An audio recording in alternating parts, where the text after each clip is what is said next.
So let's quickly summarize the test of hypothesis about the population mean given we are working with a large sample.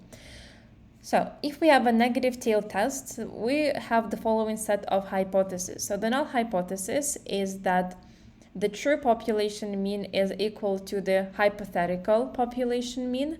The alternative hypothesis is that the true population mean is below the hypothetical population mean, and we reject the null hypothesis that those two are equal and accept the alternative hypothesis that those two are different. So the first one is lower than the second one when the estimated z-score is lower than the critical one, the one that we get from this table.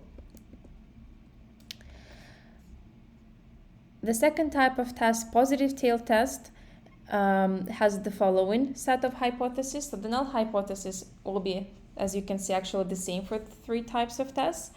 So the true population mean is equal to the hypothetical population mean, and the alternative hypothesis is that the true population mean is above the hypothetical population mean, and the null hypothesis, so that those two are equal, is rejected in favor of the hypothesis that the first one is higher than the second one when the estimated z-score is actually above the critical value.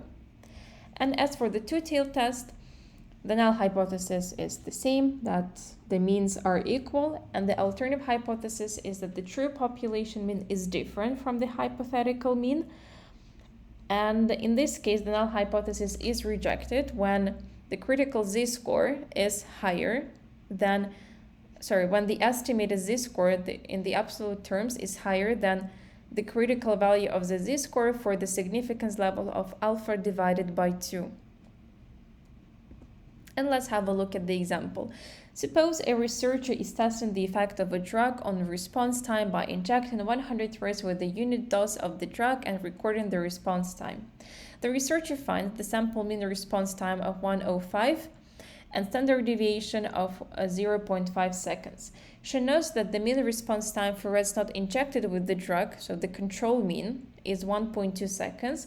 She wishes to test whether the mean response time for drug-injected rats differs from 1.2 seconds. Use 1% significance level.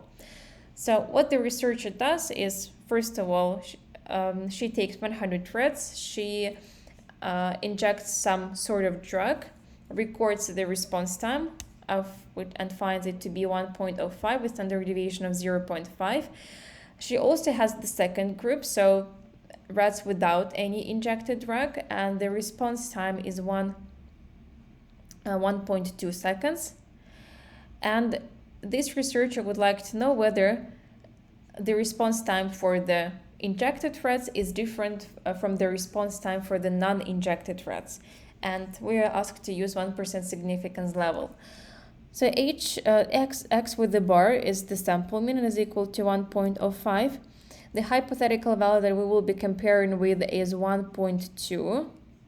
The sample standard deviation is found to be 0.5. The sample size is 100 threads, and the significance level that we should use alpha is 1% or 0.01.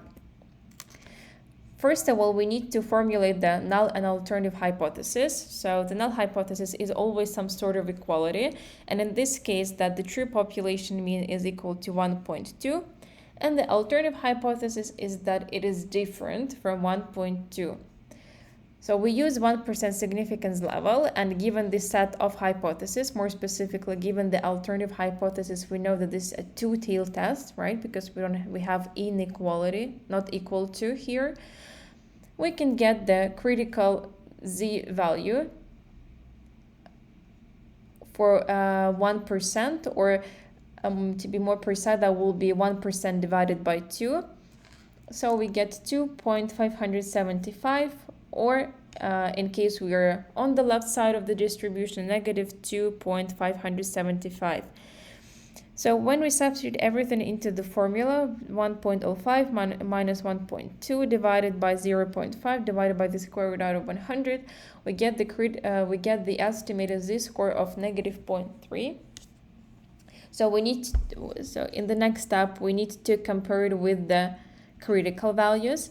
So -3 is below the critical value of 2.575, or if we take the absolute value, -3 in the absolute terms is higher than 2.575, which means that the null hypothesis must be rejected and we should accept the alternative hypothesis. So at 1% level of significance, the mean response time for drug-injected rats differs from the control mean of 1.2 seconds.